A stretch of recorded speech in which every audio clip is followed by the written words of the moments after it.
Hello and welcome to the World Wanderers podcast, a proud part of the Wander Barn Podcast Network. I'm Ryan. I'm Amanda. And we're your hosts. We're a traveling couple and digital nomads taking you on our adventures as we explore locations, destinations, and careers. Enjoy the show. Hello, everyone, and welcome back to another episode of the World Wanderers podcast. We are super excited that you're joining us for today's episode of the show. And today we've got a pretty special treat for you. We're actually flipping the script and sharing with you an interview that we did with Bob and Elliot from the Traveler's Blueprint. So Bob was actually on the podcast a number of months ago. He talked all about his planning and strategies for creating a really good vacation style trip. And Bob and Elliot have had us on the show before to talk about our life and our lifestyle as digital nomads. And then they invited us back on the show to have a pretty cool conversation with themselves, as well as Christine and Jules from Not So Bonvoyage, which you might also remember from the podcast.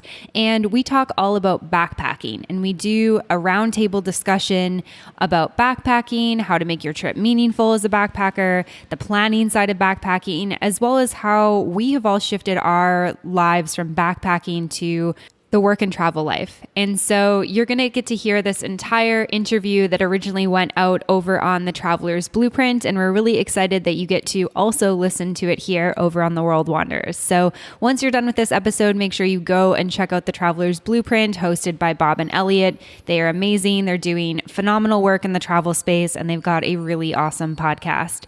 All right, enjoy this episode of the show. Let's get into it, but before I do, I want to introduce all of you. So please just give me where you're located, how you're in the travel community in whatever way you're in it, and where people can find you and reach out to you for more information. So Jules, why don't you kick us off? All right, how you doing? We're Jules and Christine. We are travel bloggers at Don't Forget to Move, where we write about adventure travel and sustainable tourism, and we're also podcasters. Yes, we have a podcast called Not So Bonvoyage, where we share stories of when things go wrong on your travels. And we've had some great guests. Yeah, so come check it out. Yeah. Yeah. And Amanda and Ryan. Hey, thanks for having us. We're Amanda and Ryan. We're located in Western Canada at the moment, and we are bloggers and podcast hosts from the World Wanderers. Wonderful. And we talked about it briefly before. We've all been on each other's podcasts. We've already all met. And so this is going to be a lot of fun. Today's topic is budget travel and backpacking. And so I know the four of you have deep experience doing this. Elliot, you have a little bit of experience doing this. Me, I think I'm the odd one out because as we've already gone over together, my travel style, it does not fit this niche. So I'm here to learn today and probably be the one to ask you questions to make you explain how your mindset and your budgeting and all that stuff actually works. So, Jules, I'm picking on you because you and I, we do talk on a pretty regular basis. Jules, why don't you get us started? When you have a trip in mind, what is like the first step you do towards planning one of these long backpacking type of trips? Oh, we are not the best planners. Then that's the answer. Yeah. I think this is going to be really interesting for Bob to learn that you don't have to plan everything to a 15-minute increment. Yeah, we were probably 100%. looking at some of the questions for this topic. Planning. That's a very What's planning again? What is planning again? Well, we are very free flowing. That's good because that's what people can learn from this is that they don't need to plan. They can still do it, right? They can just kind of go on a whim. But there has to be some planning involved, right? You need to make sure some of the money's in place or the opportunity to work while you're traveling is there and things like that, right? So yeah, I feel like we've had two very different experiences with our travels. Like we started off as budget backpackers, and that was a lot of what our blog was about as well. Like it was just how to do like everything the cheapest that you possibly can. And so for us, like it wasn't even a budget planning. It was just like find out the cheapest way to do everything. Like what's the cheapest way that you can eat in a country? What's the cheapest way that you can transport to stay? How can you just stay as long as possible? And then now that we travel is kind of our business, it's a little bit different because a lot of the work trips are paid for and our budget is a little bit different. But back in the day, like our budget backpacking was like It was kind of like not super planned, but it was definitely very budget. Yeah, we definitely chose regions that we knew we could travel really cheaply. And just for us, it was about stretching our money so we could spend the most amount of time that we possibly could on our trip. So we used to travel for like 10 months out of the year, budget backpacking. So the first step would be find a cheap flight to a region that we know is inexpensive and just stretch our money as much as possible every day, basically. Yeah. And part of that budget, I guess to a degree, part of that budget planning was, like Christine said, finding a region that was cheap and then sort of having a rough estimate. It's like, how much is a hostel going to cost a night? How much, can we get like a meal? How much is transportation? So like there was, I guess, some probably subconscious planning in that. Well, there's so many resources now, right? With bloggers, you can pretty much go on a blog and say, okay, people have spreadsheets, people have like really detailed information about how much everything is going to cost in that region or country. So it's pretty easy to kind of get a rough idea. And then from there, it's like we would just go to the country and figure it out and just, spend as little money as possible, like down to, making sandwiches. This is not our proudest moment, but just making sandwiches with just mustard and tomato. That's pretty much it. Yeah. I think we ate. Was there any bread? Bread, yes. Wasn't just squirting the mustard. Tomato, mustard, tomato. We traveled with Tupperware, and I'm pretty sure one time we cooked up this huge beans and rice, and we ate beans and rice for like breakfast, lunch, and dinner for at least 3 days, and traveled with this Tupperware. Yeah, so that's why it always annoyed me when people would be like, "Oh, you're so lucky you can travel for so long," and it's like, actually, we sacrificed a lot to be able to travel for this length of time, i.e., eating beans and rice for 4 days in a row, and we enjoyed that lifestyle for a really long time. Yeah. That's incredible. So again, I have no experience with that at all. And lucky you. So you're like, I don't know what you're talking about. Some people are like that. I remember when we were traveling that we met somebody who was like staying in a hotel or something, and we were talking about hostels, and this person, do you remember this? Yeah. This person had no idea about like hostels, and he was actually like, "Can I come to your hostel and like see what it's like?" They didn't understand the concept of multiple strangers in the same room together. He was like, "This is the weirdest thing I've ever heard." So he actually came to our hostel just to look at like, how the peasants live. Where does the help stay? Like, exactly. Stay? Exactly. And we're like, "Well, we're it. Actually, this is us, all of us. We're in it together." It's pretty funny. It's funny thinking about the difference between my mentality and how you guys travel. So the questions that I'm looking at right now is, do you track your expenses in a spreadsheet? And that's the way my mind goes. So organized. Well, Bob, you had to do that, right? The company that you worked with, you traveled through that company and you basically kept track of all of your expenses because A, you got reimbursed for them, and B, you like spreadsheets. Yeah, well, I look at spreadsheets for a living. Yeah, so that's sort of my travel was pushed on me by my work, and so my entire philosophy around travel has been influenced by having a job that allowed me to travel. So they would send me to Denver, Colorado, and I would have X amount of time there. So then it's like, okay, I need to do my work, but how do I hike in the Rockies, and how do I cram all of this stuff in while making sure I get my work done so I can continue to travel. And so that's what molded and shaped my travel style, and that's why I am the way I am.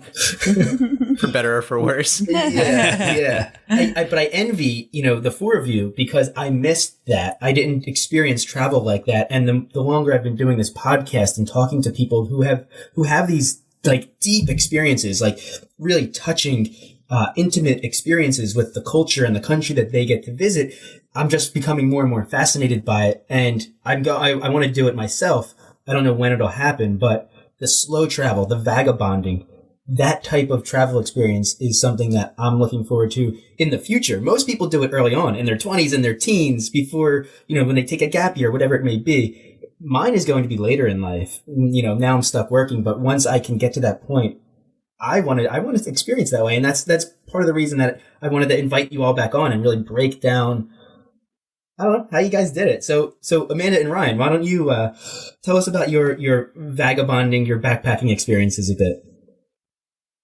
Yeah. So just to kind of like set the context, we've kind of gone through phases like Jules and Christine. Like when we I guess our kind of three big ones were in right after we finished university. We both worked quite a bit and didn't want to leave university, get a job, and just like be on a track like that. So we saved up a bunch of money and we did 6 months between Europe and Southeast Asia and Australia.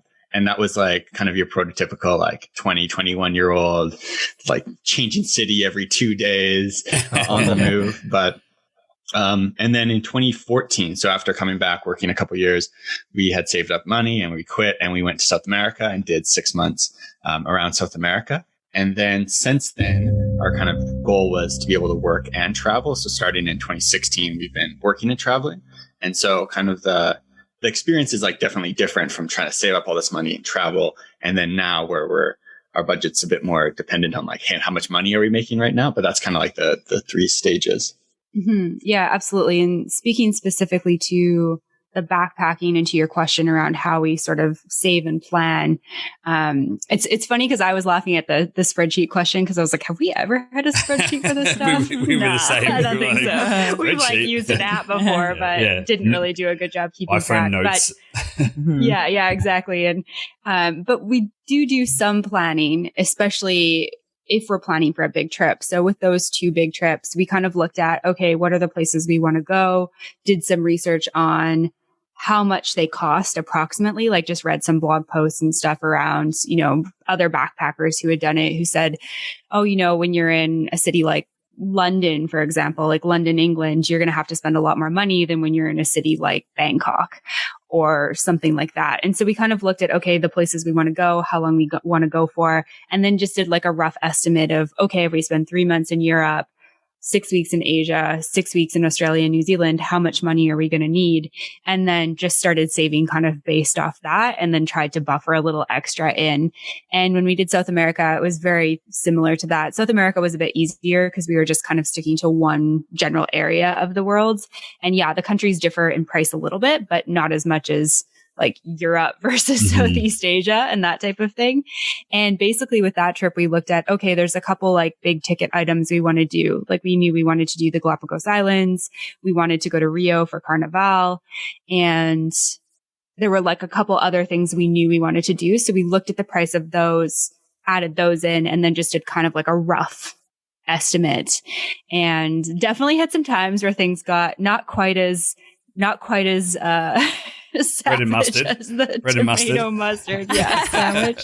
Hey, it's But pretty good, actually. It's really good. Yeah, I have a lot of memories of, especially on our first trip, because we were very, very budget travelers then, because we just finished university. We did a lot of like whatever was the free breakfast at the hostel. So usually cornflakes. Always pancakes. We had a lot of cornflakes. Oh, I feel like ours was always pancakes. Yeah. They always did pancake breakfast. Not very good pancakes. Yeah. Just like that You'd have jug a that you shake up. And cornflakes and like an apple juice in the morning, and then buy like buns and some deli meat from like usually like Tesco or something or their equivalent. And then buy like some turkey, some cheese, and like a bun or I'm gluten-free, which adds like an extra layer to that. So I do like rice cakes. So I ate a lot of like rice cakes with like one piece of deli meat and one piece of cheese. Fancy. And if we were really splurging, maybe we got like some hummus and carrots or something. Whoa, those were the fancy days. Yeah. Really fancy days. Treat yourself. So it sounds like the things that you anticipated on spending money on when when planning a trip like this would be accommodations, meals, and maybe transportation. Now, for any of you, was there something that you weren't anticipating to cost a lot of money or drained your funds that you would now consider when planning a backpacking trip? Anything that you really, that sticks out as sucking some money out of you? I would just say like spontaneous activities that you didn't even know existed in that country.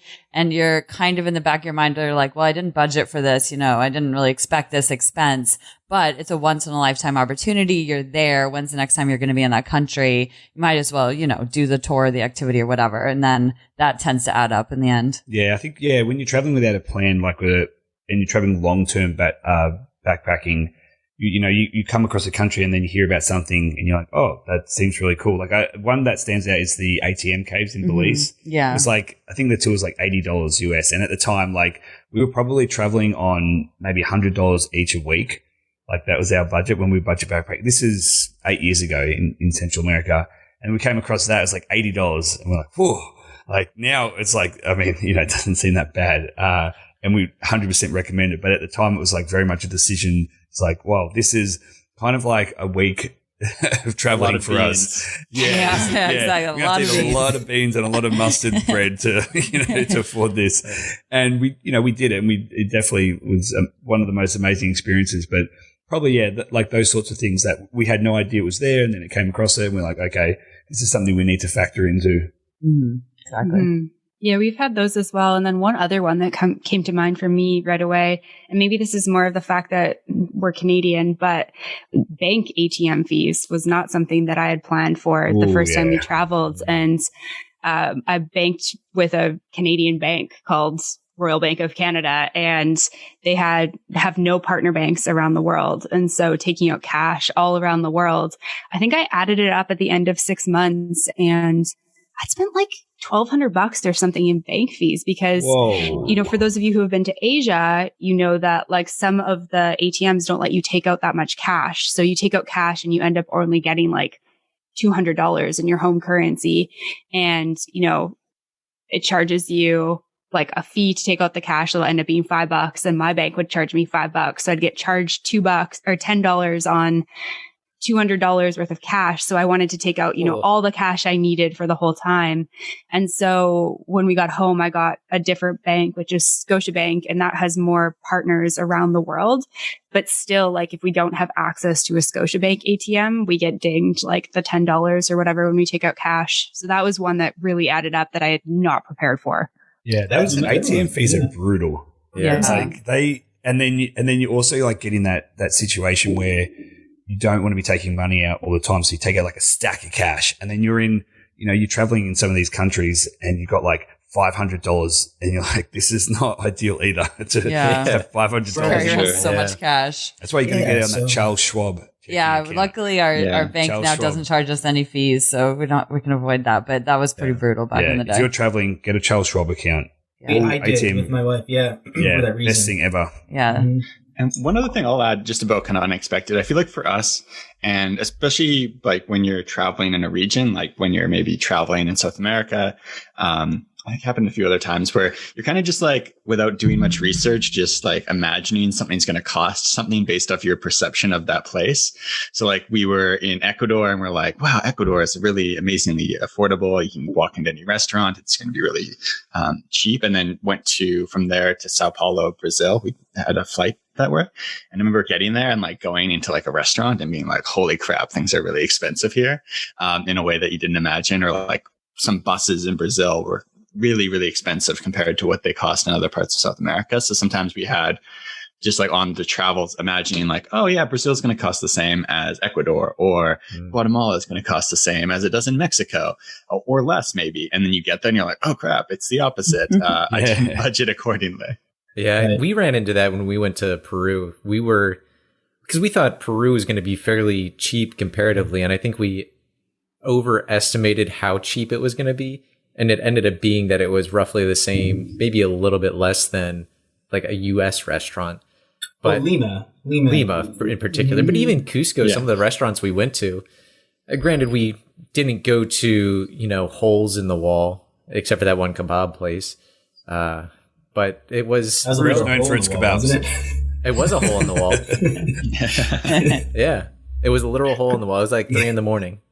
That's some delicious. places where you need to go, and like some places where it seems like the average restaurant is really affordable, and some places where you need to go find like the affordable place to eat. Like there's tons of affordable places to eat in Brazil, but like lots of the places you go into that look just kind of nice and average might be more expensive because they're for tourists or they're for people from like the higher classes and that type of thing. Mm-hmm. Something we've learned kind of on that note is like, if we're traveling from country to country and it's a new country we haven't been to, now we often kind of just know that our first meal in that place is probably going to be like more expensive than our other meals. Like with Brazil, going off that example, we found these like really great kind of buffet style places called like pay per kilo. And so you could just fill up this bucket and you paid by the pound or by the kilo.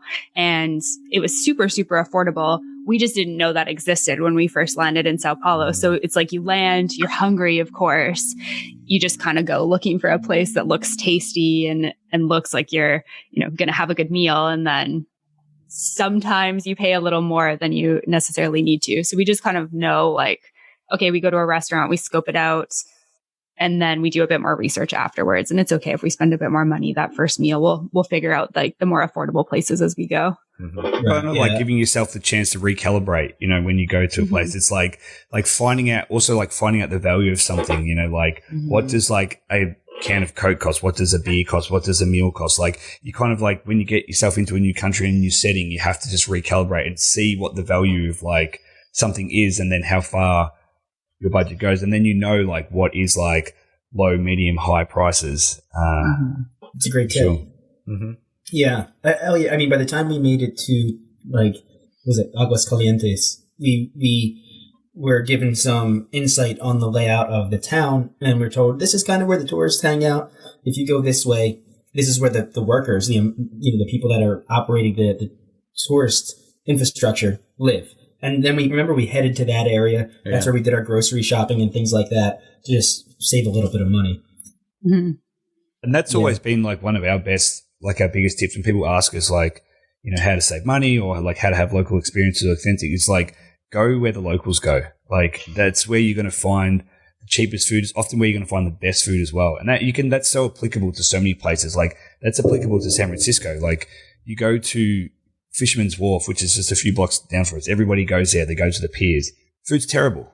And so expensive. So expensive because tourists come in and out. They don't care the quality.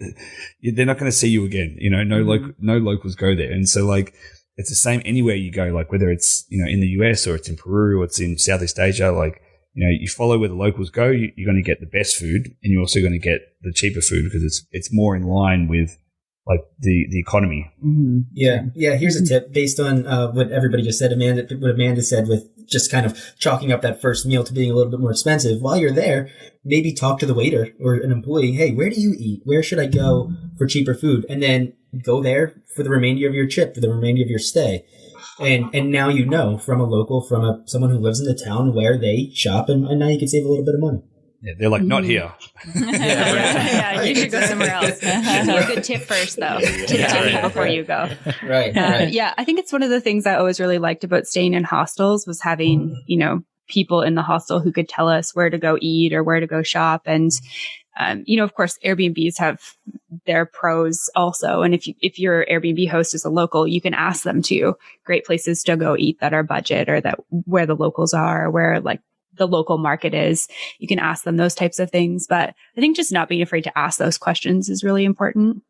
Yeah. Yeah, that's a great tip.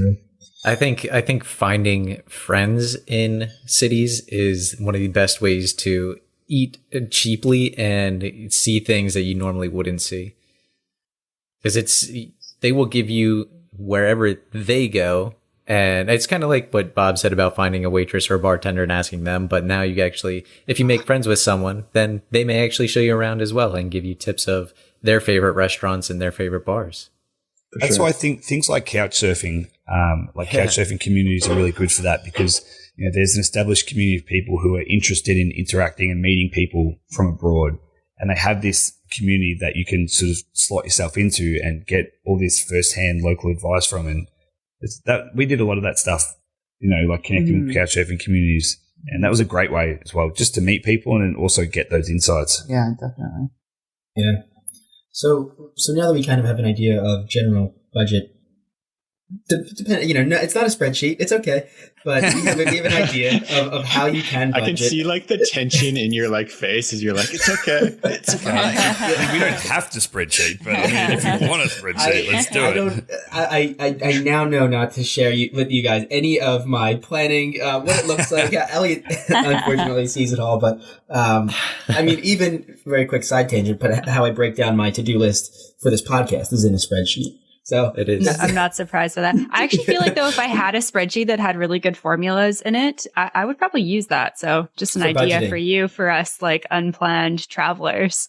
Why don't you try and convert That's a us? good Why don't tip. you send us your spreadsheet? Yeah. Send us a really I detailed can explanation. show you a quick snip of what my spreadsheet looks like on just to manage all of the tasks associated with this podcast. But that's for another conversation. So staying on topic, with budgeting, we kind of have an idea of what it takes. Now, when you're on your trip, when you actually get to your destination, I'm going to assume that we all sort of have the same goal. It's to experience, it's to meet people, it's to try new food, see new architecture. We're all going just to learn, right? So, when you're actually there and you're trying to, sorry, I kind of lost my train of thought here, but, when you're actually experiencing this new place, I guess, what tips could you provide somebody on how to continue and navigate and make sure you do learn and experience? Do you have any insight to give somebody who's never backpacked before in their lives? They step foot in South America, in a country in South America somewhere. Like, what do you actually do on a daily basis? How do you start? How do we start? Let's see. I guess we do a little bit of research beforehand, just to make sure we check off those key places that we really don't want to miss. But besides that, we would pretty much just show up. And this is a testament to our non-planning, but pretty much just show up in a country, maybe have a hostel booked the first night, maybe not, and just work it from there. And if you're staying in a hostel, it's a really good chance to tap into the travel community and see where other people have been, what they recommend, see what places are like now. Cause, if you pick up a Lonely Planet or a Rough Guides, you'll see a lot of like out of date restaurants and, some attractions may be different than when they wrote that book, 10 years ago, whatever. But if you're talking to other backpackers and travelers, you can get real time advice on what you should skip, what you should definitely see. Yeah. And then as Jules is saying, just try to tap into the local community as much as possible. I know it sounds kind of intimidating to just go up to a local and be like, hey, like, do you want to be my friend? Like, where do you eat? Where do you eat? But that's definitely the best way that we've been able to experience a country for what it is just to tap into the local culture and take local transportation, go where the locals go, eat where the locals eat. And that gives you like a real insight to that country. Otherwise, you're kind of just living like a tourist, basically. Yeah, I definitely support that. The idea of like the traveling community is so supportive and like, yeah, that's one of the definitely the best things about staying in hostels is that like so many times you kind of like know where you're going. Like, okay, I'm starting here and I'm traveling down to here. And these are like, I want to do like this, this and this. And then the rest of it is just, you kind of fill it in. You've got a rough time and then you meet someone's like, I'm going to this spot. And you're like, I've never heard of that spot before, and then, it's the same thing with like you meet traveling buddies. You might travel with someone for a week and then I'm going to go out here and do this Amazon jungle experience. And you're like, cool, I'll come with you. Or like or somebody just did that and like they tell you it and they're like, oh my God, you've got to go and do this. You're like, great. That sounds amazing. And so I feel like a lot of things we did came from that as well. Mm-hmm. Sounds very freeing. Yeah. Yeah. And then I'd say for us, I guess the kind of our first thing, we seem to be a bit more like do a little bit more planning than that in terms of where we're going to stay, where we're going to go. When we did our first trip, we went to Europe in the summer after like university. So like the very stereotypical thing to do. But also one of kind of the first things we realized, we were in London, which was like our second city. And then we were going to Edinburgh after. And we were like looking like, oh, where can we stay in Edinburgh? And turns out if you're trying to book a hostel in June in Edinburgh, like you can't stay anywhere basically because they're all full. And kind of realized there that we needed to stay like a few weeks ahead of where we were going to go. So that's kind of, we usually stay like kind of a couple weeks ahead of what we're going to do and try to like stay flexible. One of the great things with a lot of places like Hostel World, for example, or booking, usually you can make reservations that are mostly refundable. And then the second thing I'd say, like Jules and Christine mentioned, staying in hostels is awesome. Sometimes you can get in kind of this mindset of like, I'm going to look at the price of a hostel and I'm going to look at the price of a hotel or look at the price of an Airbnb and maybe think like, oh, maybe the value makes more sense to stay in an Airbnb.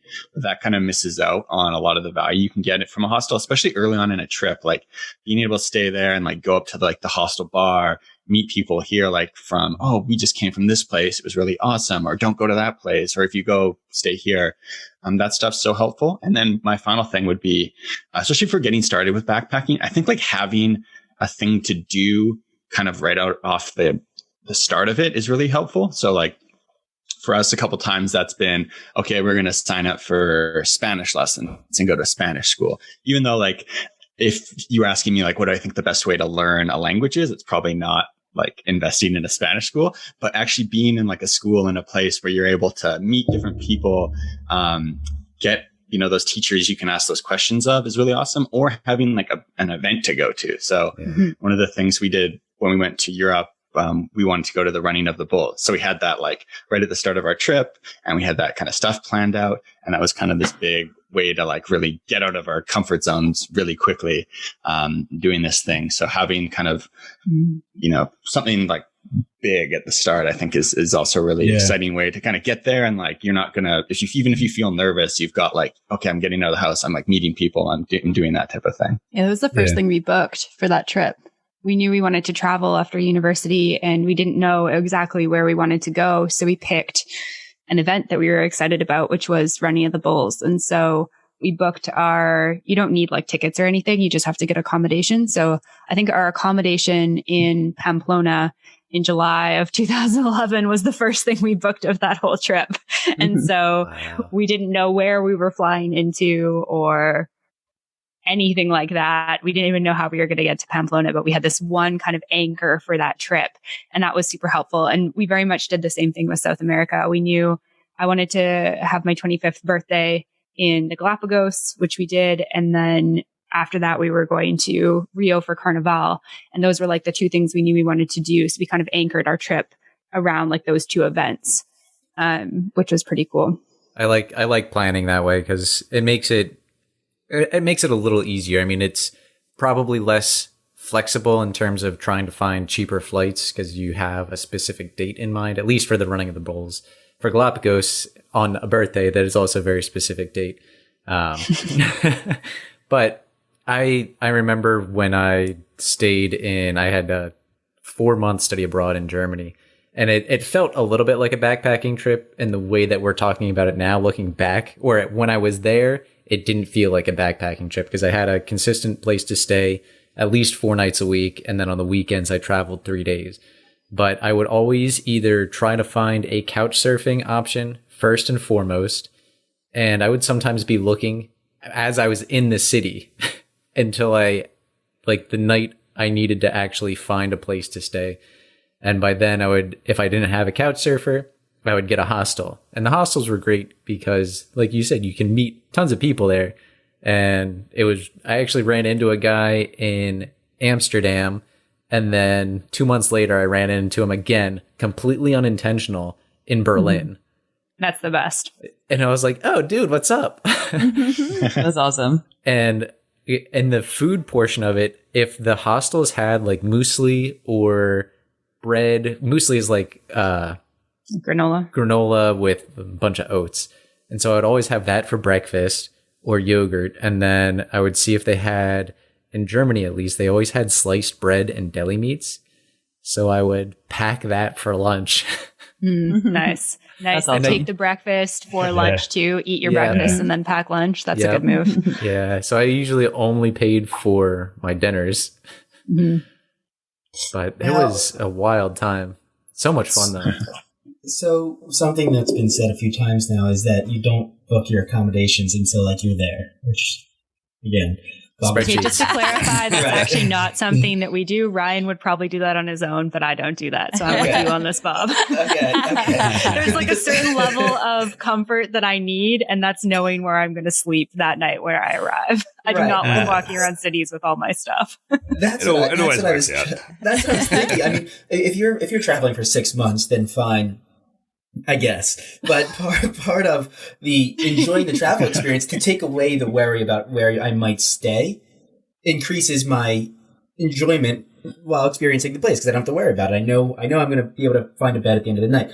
So what I'm going to ask is, do any of you have an experience where it backfired? You couldn't find a bed or a couch, and you were stuck out on the streets for a night. I feel like this is a deep-rooted, like Christine's. Yeah, this is a deep-rooted problem for me because this is how my family travels. Yeah, so you have a good story. I was lucky enough that like my family traveled a lot in college. When I was growing up, and we did these great trips and whatnot. But they are not planners, and so there are a few times we ended up at some places, and there would be like an event on or something, and the hotel staff would just look at us like we're crazy. This family of 4 rolls up and is expecting a hotel room at the night, like in Vegas when there's like a fight night and the whole city is booked out. But one time I was going to college, and we had like our college like weekend. I don't know, it was like a pre-college weekend or whatever. And so my family's there to check out the college, and we roll up, and they're like, "Didn't you book ahead?" And my mom's like, "No." And they're like, "Ma'am, people have booked rooms like, 6 months in advance for this big weekend, and the whole city is booked out. You're not going to find a room." And luckily the concierge was this very sweet college student who invited us to stay in her apartment with her roommates. And so my entire family stayed at her apartment for the weekend, and it was just very nice. But I'm surprised you don't have trauma from that.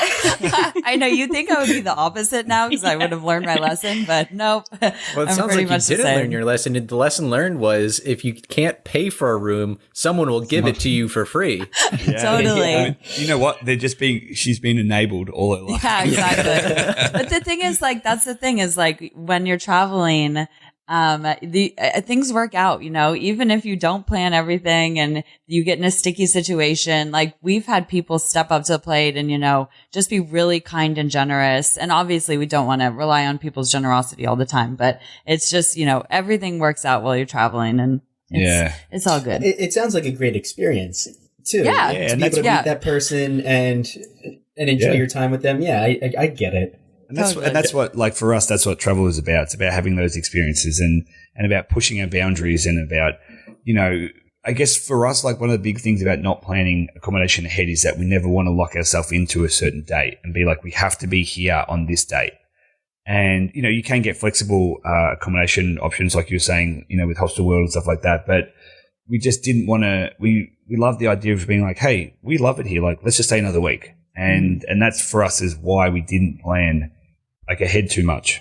Yeah, exactly. Yeah, I think as well, it's like kind of like being aware of like the situation too, of like most of the time, like if you're in a certain place where there's vacancies at most of the hostels, then you can like not worry about it. Yeah. Versus like there are sometimes those like, okay, there's like specific events that create issues, and you can like, as long as you're kind of like aware in the distance of them, then you can plan for those. Yeah, that's a good tip. I think like, doing some preliminary searches and seeing like where you're going to be at what time, and like how many hostels there are in the area, and sort of like getting a rough idea that like, hey, there are 10 hostels in this area, and there's not some kind of crazy event that's going on where they're going to be booked out. So I know that last minute I could roll in and just get a room. Like, the chances are. Yeah. So that's a good one as well. Like, not thinking like running, hey, I'm going to go to Pamplona and drink Running of the Bulls and not know that it's on and be like, oh, shit.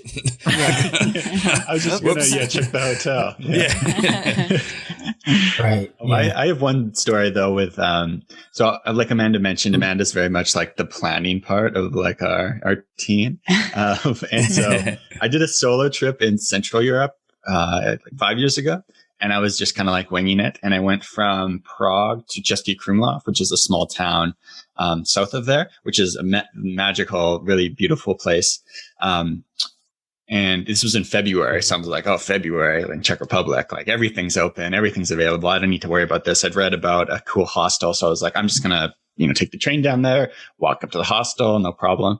And so I get there. It's probably like 7:30 at night. And it's just like ghost town, dead, because it's a tourist town that's really busy in the summer. In the winter, a lot of people just kind of close up shop and leave. And so I hike from the train station up there with like my big bag and stuff, get to the hostel, and they're like, oh yeah, the like people to check people in only work from like 9 to 4. And so the door is locked and like there's guests there, but they're like, oh, we can't let you in.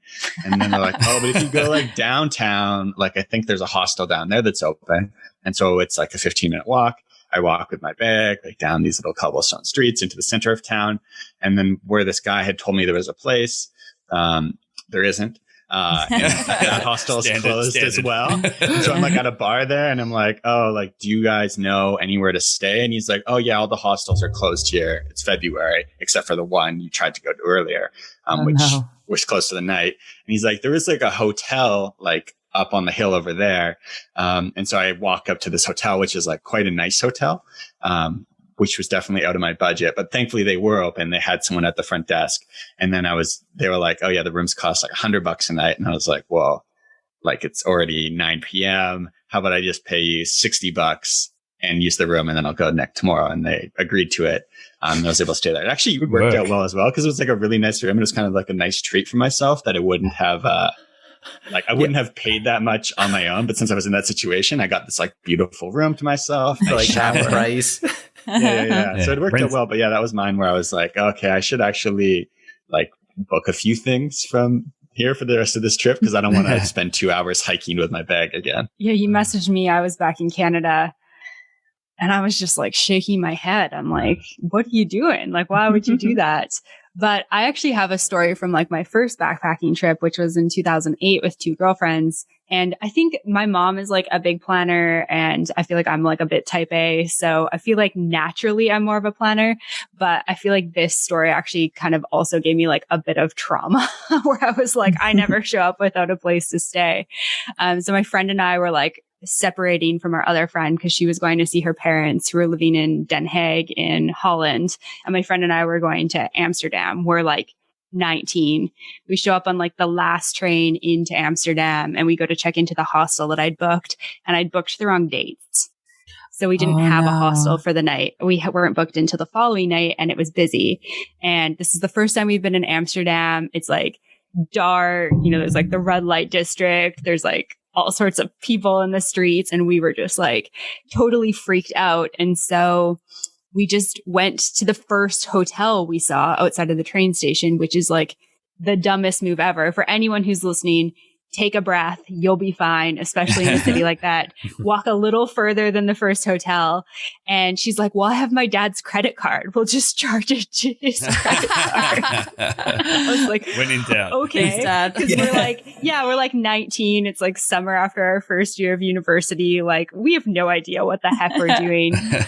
So we stayed in this like really posh hotel, and like we walked in with like our backpacks were like dirty. We were like hungover because we'd partied the night before, and like just gross. And you can tell that they're like, these are not our typical clientele. And she just like lays down her dad's credit card and pays for it. And then we went out and partied that night and left the next day to actually go to our hostel. But I was like, a little bit traumatized by that whole experience. So I think I've just been good at like getting the right dates and planning meticulously since then. That same thing happened to me, actually. I flew to Brazil. I was by myself. I got to the hostel exhausted after a full day of traveling. I actually had the neurovirus, which I didn't realize until later, but I was very sick. And I got to the hostel just ready to sleep. And they were like, these are the wrong dates you booked. And we're full. So good luck. So I had to find a different place. But that is very frustrating. Yeah. So it seems like the takeaway here is if you plan anything, maybe make it your accommodations for the night, or have a backup. Know where the hostels are or something. Actually, I feel like it's like knowing yourself and just being okay with like who you are. Like for me, I'm fully okay with the fact that I like to like rock up to a place and know where I'm going to sleep that night. And Bob, I think you should just like own that you're like that too. And be okay with the fact that some people aren't, right? Like right. Some people, that for them is like taking away some of the enjoyment of travel. And for me, I feel like I'm like you, Bob, where it's like, I don't want to think about where I'm like going to have to sleep that night, because where I sleep is not the part about travel that excites me. I would rather just know that I have somewhere to put my stuff and know that I have a bed to sleep in, and then be able to do all the other outside the comfort zone stuff in like the food I eat and the people I interact with and the activities I do. And for me, that's me, right? And I think it's okay if somebody's different. Yeah. And you can also change and evolve. Like, and you don't have to sort of like be stuck on one way. Like, you might plan one part and then not plan the other. And like, you can really, I think that's a good point. Like, you can just sort of whatever suits your style, like go for it. Like, if you want to be the person who plans every night, so you can just like forget about that, like do that. And if you want to wing it, wing it, and like, I guess it's like, depends on what you're looking for. Yeah, I think I we've have a friend who loves. Oh, sorry. Go ahead. No, go ahead. I was gonna say I have a friend who like loves food, and so she's very big on like planning out, like, oh, I want to have breakfast here, and I want to have dinner here, and I want to have coffee here, and I want to have wine here. And like for me, I like good food, of course, but I don't plan my trips like in that way. So when I travel with her, I'm like, that's fine. Like if you want to map out where we're going to eat for like the 4 days we're here, like that's cool with me because that's the thing she gets enjoyment out of. And I think it's knowing kind of like what you like to do. Like I'm totally fine to be like, these are the activities I want to do. And if this happens around lunchtime, I'll find somewhere to eat that's near to this thing we're doing. Yeah. I'm very similar to your friend, but what I've been learning a lot with talking to people like the four of you and is that there's a lot of fun to be had if you don't know. And now, and keeping accommodations I will absolutely still have to book in advance, but I'm almost shifting my travel planning to be around it's a contingency plan in a way. This is where I could eat if I want this specific item. This is where I know for a fact has great coffee. If I can't find it, I have something to fall back on, but while I'm there, maybe I'll see what someone tells me or just go down an alley and try it for myself and then still have the capability to know, okay, that coffee was crap. I want to try the place I know about, and something like that. But I think that's a great plan, Bob. The plan is to have a backup plan. The decision tree where it's like, okay, if this happens, then go here. He actually has an Excel formula for that. I love it. I do think it is, especially with like thinking about longer travel. Like I do think that's when if someone was coming to me and like, hey, I've got like a 6-month trip and I've got like everything planned. That's one of the only times I'd be like you should consider doing a lot less planning. Because on a long trip like that, the goal should be like you're going somewhere, you're learning about new things. Like as you kind of are growing and evolving and learning, you should figure out other things that you want to do and get more comfortable doing. Like if you're going to South America and planning for like 6 months from now, you're probably going to plan to go to a whole bunch of cities, whatever, probably going to plan to go quickly because you want to see all these countries versus once you get there, you're probably going to want to slow down. You're probably going to want to go to places more off the map. So I think as you want to travel longer, you should do kind of less planning. Mm-hmm. Yeah. Well, let's talk about traveling longer because you guys all four of you have traveled fairly on a tight budget and maybe not so much anymore, but while you were traveling on those tight budgets, did you work? Did you find odd jobs to do, or did you try to make money, or was it all prepaid?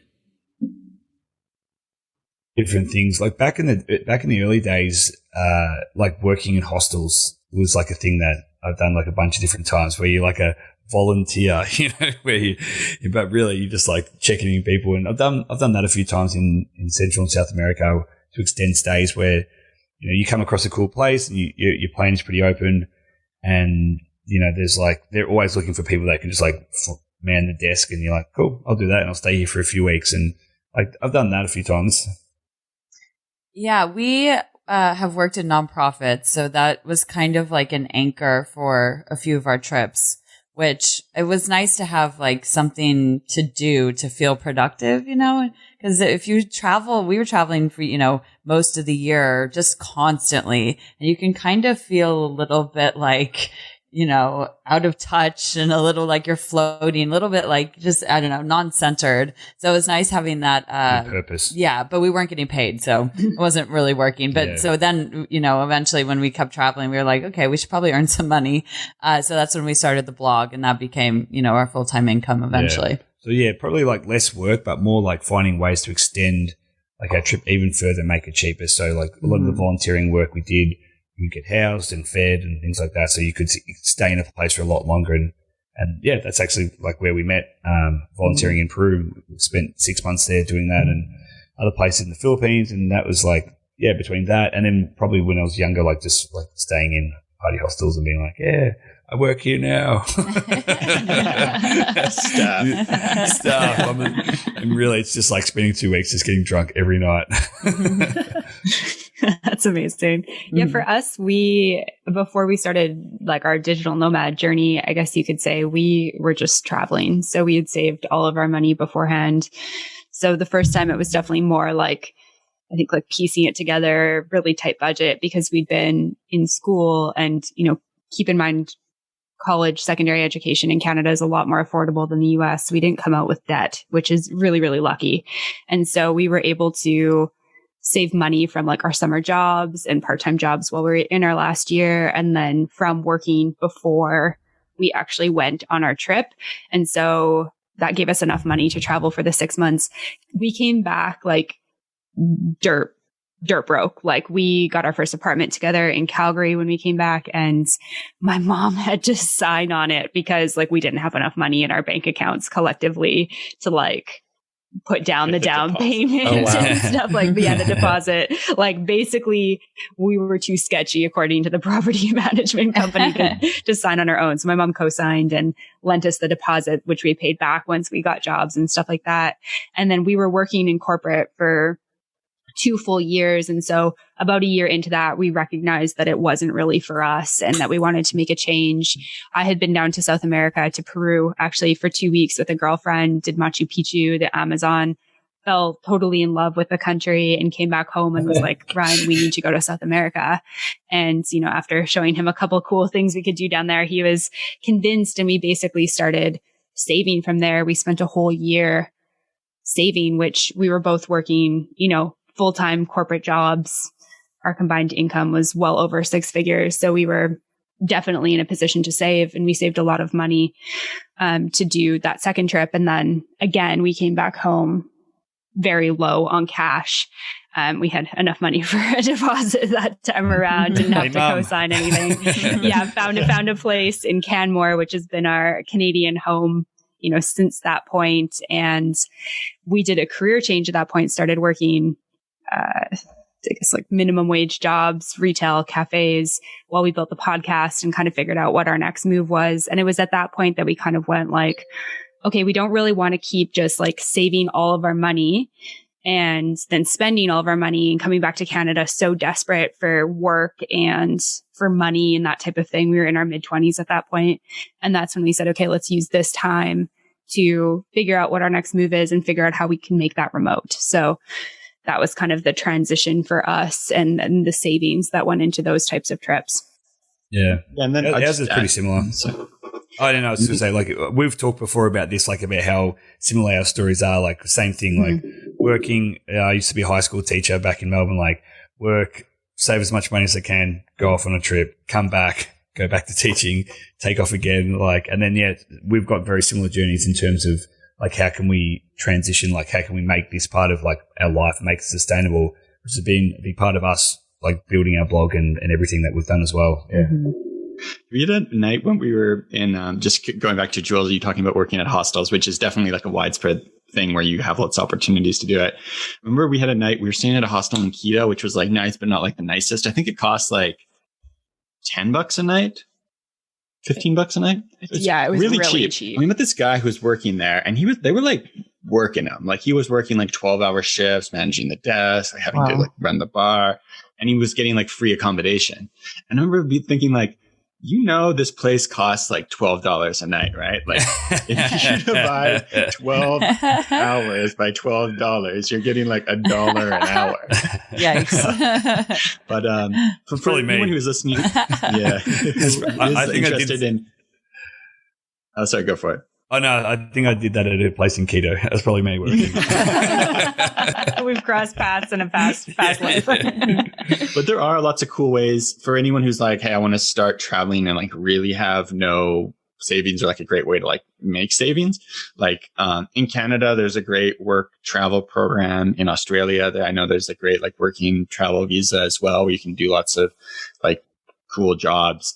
And find ways to travel. I think sometimes those like budget travel destinations aren't actually like the best way if you want to like work and provide for yourself. Sometimes it's going to the places that are a little bit less expensive because you're usually able to make significantly more money. Like if you're in Canada or Australia than if you're in, Ecuador or Thailand or something like that. Yeah, we have lots of backpacker friends who have done, many months in Southeast Asia, and then they get their working holiday visa, which I think is good till you're like 31 or 32 as a Canadian. And then they go, pick cherries or apples or work in like kind of farms and stuff in Australia, and they make a ton of money doing it. They live in houses with like a bunch of roommates, a bunch of other expats. It seems like it's a really fun experience. And then, they make enough money so that they can travel again.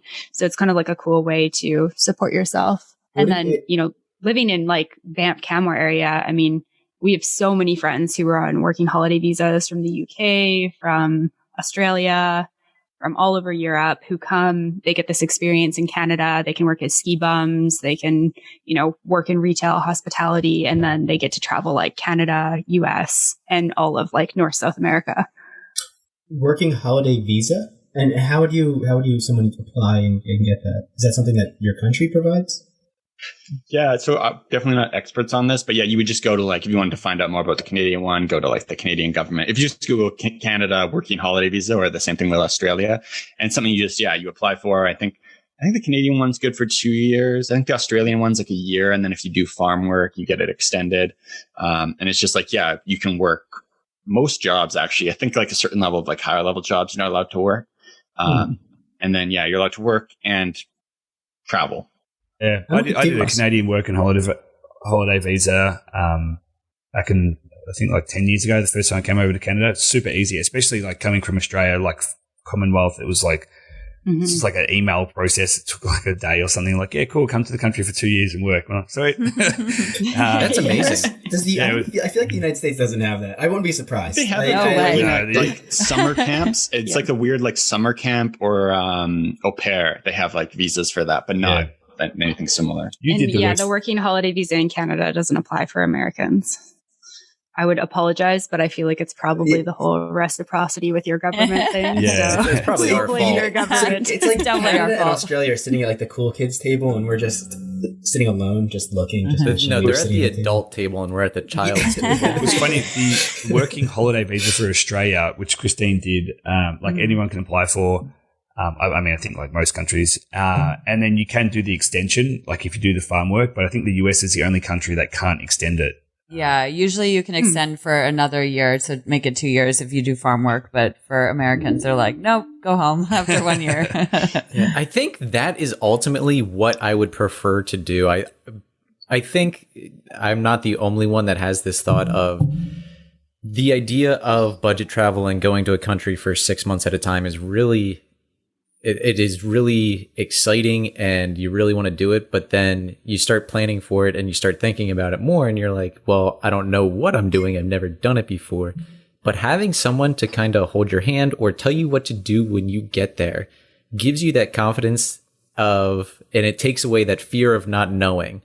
And then you build that confidence up while you're there for the first week or two. And then that's probably all you need to continue doing it. It's that fact of having someone to kind of hold your hand for the first time. Yeah, they don't really do that though. Like it's pretty much you just get a visa and you're on your own. I think there are agencies that will help you find a job and help you find accommodation, so you can do that. But otherwise, it's just a visa and you show up and they're like, "Good luck." Yeah. Well, they don't. But you connect with whatever you're working with, right? Or wherever you're working. You have to just find your own job. It's all just like the one. DIY. The one in Canada is good for anything other than like specified jobs. Okay. So like I met a lot of people on it when I was working at Lululemon in Banff. There's like a ton of people. Most people in Banff are Australian or British or from another country other than Canada. I think I was one of 3 on our staff actually from Alberta. And it was a big staff, like 30 to 50 people. Yeah. No, not surprising at all. I'd check people out and they'd be like, wait, are you not Australian? I'm like, no. You're like, g'day, mate. And you're like, no, what? Yeah, Whistler and Banff are massive hotspots for Australians. A lot of people go there because they've got such great mountains and we don't really have like good mountains and snowboarding and stuff like that. So a lot of people go over there and Whistler's like little Australia. It's funny. So we're getting close to winding down. I want to ask before we end, if each of you could maybe just give, if your favorite country or the country that you recommend for a first-time backpacker. Be good places. I mean, like there's a few places that are like well known, like Southeast Asia, like Thailand is very user friendly, like for people backpacking either as a group or solo. Say like in Southeast Asia, Thailand's probably it's good. And then you have like the Gringo Trail as this, down South America, a lot of people go to. But I would say Guatemala. Even just because probably that was my first trip, but it's like Central America is such a cool region. It's really popular with backpackers, but it's a little bit more off the beaten track than like, Thailand and Southeast Asia. But it's still like such a great little community of hostels and backpackers that you can just land in Guatemala and just get swept up in it and find people to travel with and have an amazing time. This is a hard one. Yeah. So it's interesting because in Canada, it's really popular to go to Western Europe. And I think that Western Europe is really, really great because you see all the stuff from, textbooks that you've learned about in school and that you've seen for years and years. And in some ways, Europe's great because it kind of eases you in. The culture is not that different. And, there is the language barrier in some places, but most countries in Europe, they have quite a bit of English. However, Europe is not cheap. Like that's not a cheap place to go. So if you're a backpacker for the first time, I think Thailand, like Jules and Christine said, is a really great option. And then, we both really love Mexico. I think Mexico is an awesome country. Mexico's awesome. Yeah, it's big. There's so much to do, like coast to coast. It's, relatively safe. It's super affordable. And if you're from, North America, like Canada, US, it's pretty close to home. So if it's kind of scary for you to leave, it's nice to go somewhere that you can hop on a flight and within that day you could be back home. I think that's something that can feel really comforting for some people their first time. Another place that I really loved being was Bali. Bali's, super touristic, but it's amazing there. Food is cheap. Weather is great. There's lots of stuff to do just, on a little island and kind of the surrounding islands. So that's another place that I think would be cool. So I think my top ones, I guess, are Thailand, Bali, and Mexico. Yeah. Because I can like our favorite countries. Yeah. That's kind of like our Mexico, like for Australia, because we're so isolated. So Bali's, it's very prominent with like Australian travellers, but that's, we spend a lot of time of the year living in Bali. So that's like our version of Mexico. And that's a great spot as well. Yeah. Bali. Mm-hmm. And since Amanda kind of cheated by giving like 3, I'm actually going to cheat as well in my answer. I think that's something that's really, it's kind of easy to get caught up when you're traveling in like what everybody else is doing. And like, oh, I'm seeing like cool photos on Instagram of like influencers and like whatever place. And I want to go there. I think that like, there's so many cool places to go depending on your interests, and having something that you're personally interested in makes travel, just so much better. So like if you're into kind of European history or like you're really interested in history, going to Europe can be like such an awesome experience. Like, I remember learning in high school about the Reconquista in Spain and kind of that influence, like the Arab influence in Spain, and going to some of those like cathedrals that are like designed like mosques and have switched back and forth between mosque and cathedral over the years. It was just really cool to like see a lot of that stuff in person. So if you like history, going to some places in Europe can be really enriching. Or if you're like a language geek, like traveling around Mexico would be awesome, or like Brazil and Argentina, because you can learn about Portuguese and Spanish. Same thing so like going somewhere where you're like personally connected with. And then for countries, for me, I think that Mexico, like was mentioned, is a really cool place for a backpacker that really gets overlooked because we think Mexico and we think resorts, we think Mexico, we think like, narco violence. But it's really easy, and like everyone for the most part is like really nice and open, and so many cool places you can like bus around and check out. And then another one, a country in Europe that's like definitely popular, definitely on the radar, but close to lots of cool things and pretty affordable, is the Czech Republic. I think that there's lots and lots of cool stuff to do there beyond Prague, and especially in like kind of neighboring regions. And it's relatively affordable and just like an awesome place to explore as well. Great insight. Awesome. Yeah. Elliot? Yeah. So the one question that I wanted to ask, this is to preface, this is Elliot's hoorah question of the day. Hoorah. And so this, and Oh, yeah, two Ham wrong horn. of the day. There we go. Now we can get started. So we're going to start from my screen left to right. So Amanda, Ryan, Jules, Christine, what is one of the biggest lessons you've learned while backpacking that you can apply to your life?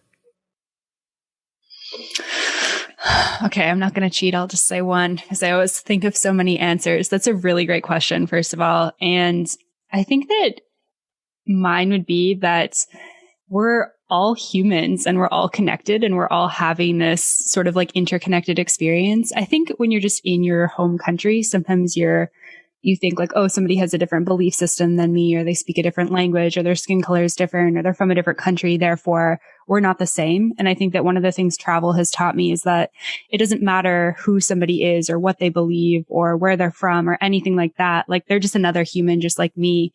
And I think that having moments where you just have these like really connected human moments with other people when you can't even speak the same language of them is something that is so enriching. Like that's one of the things I'm most grateful for with my travels is just having this understanding and compassion for the people around me and the people around the world, and recognizing that, you know, the news and the media makes it seem like the world is scary, and the world is not scary because it's just billions of people having these human experiences. And when you get to be helped by somebody who you can't even talk to or who looks totally different from you, or have this like amazing exchange and connectedness with somebody who has a completely different upbringing than you recognize that, you know, people are, I think for the most part, like inherently good.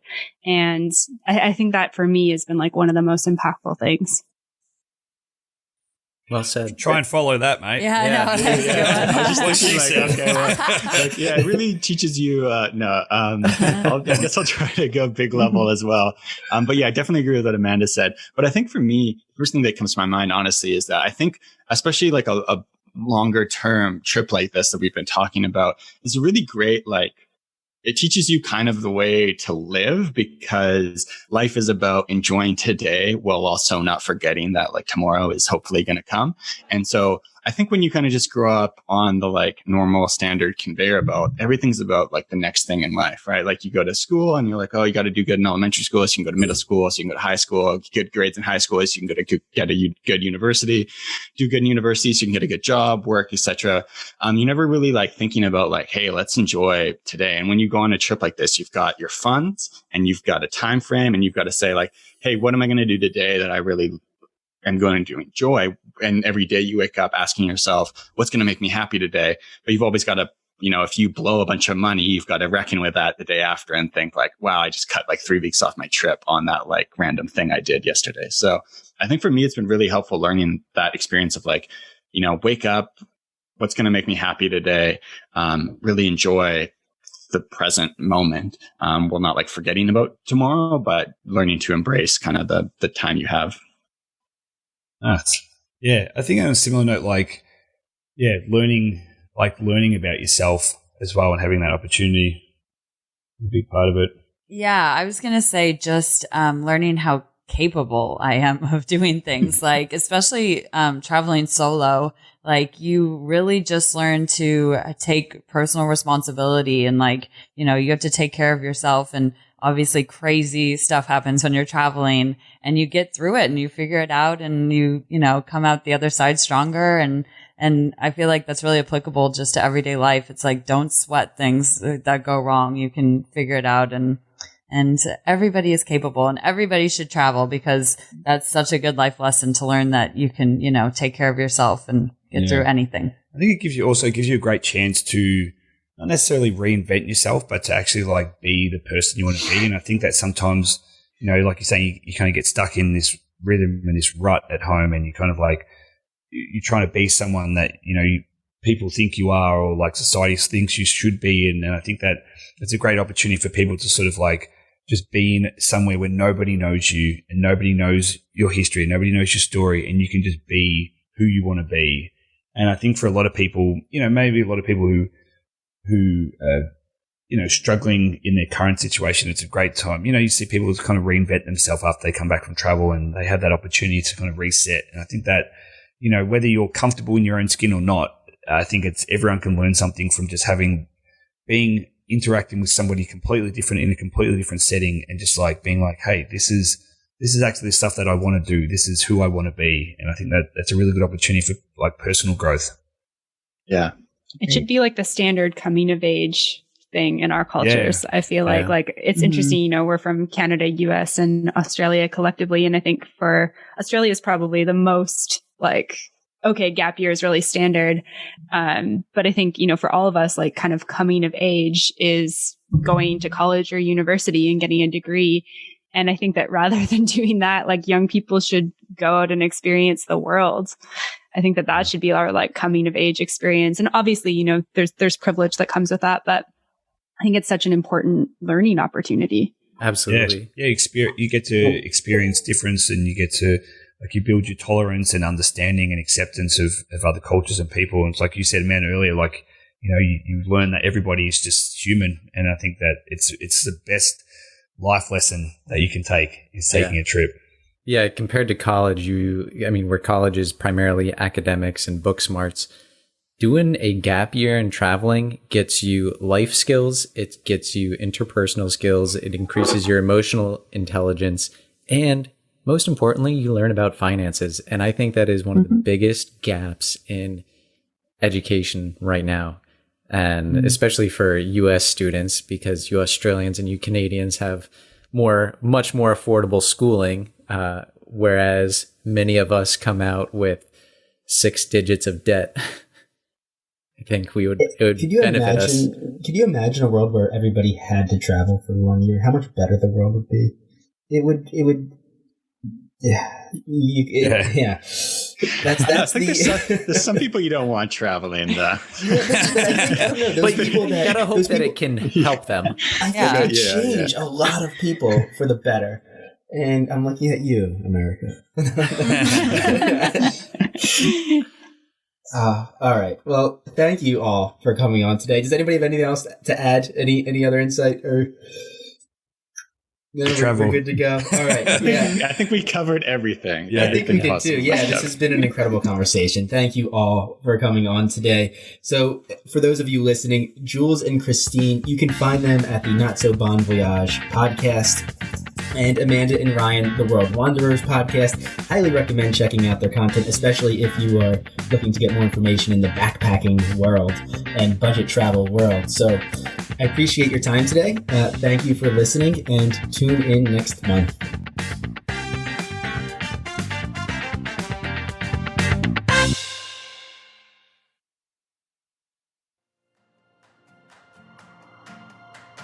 Thanks for listening to this episode. If you want more, make sure to check out the World Wanderers Insider, available on Patreon at patreon.com/theworldwanderers. For show notes, head over to theworldwanderers.com. Find us on social media at The World Wanderers Podcast, and join the private Facebook community at World Wanderers, a community for travelers. You can always get in touch with us at info@theworldwanderers.com. And if you enjoyed the show, don't forget to subscribe and leave a review. It really helps us find new listeners. See you next time.